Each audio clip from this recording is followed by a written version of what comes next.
საქართველოს სტატისტიკის ეროვნული სამსახურის აღმასრულებელი დირექტორი ზაზა ჭელიძე თელავში არასამთავრობო ორგანიზაციებსა და მედიის წარმომადგენლებს შეხვდა. შეხვედრაზე საუბარი შეეხო 2014 წელს დაგეგმილ საყოველთაო აღწერის პროგრამასა და სამოქმედო გეგმას. Გავიგოთ, რამდენი ვართ ამ სლოგანით საქართველოს სტატისტიკის ეროვნულმა სააგენტომ აჭარის შემდეგ ოჯახების სიების შედგენის პირველ ეტაპს კახეთში 16-დან 29 ივლისის ჩათვლით განახორციელებს. პირველი დამოუკიდებელი აღწერა საქართველოში 2002 წლის შემდეგ აღარ ჩატარებულა.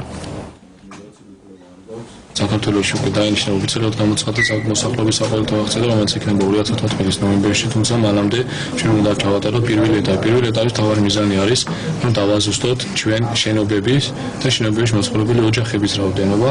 აქედან გამომდინარე, პირველ ეტაპში მხოლოდ ჩვენ გვექნება სავარაუდო რაოდენობა საქართველოს მოსახლეობის და გვექნება ინფორმაცია სულ სად ცხოვრობს მოსახლეობა. შემდეგ უკვე ამას გამოვიყენებთ მიზანმიმართულად მეორე ეტაპისთვის.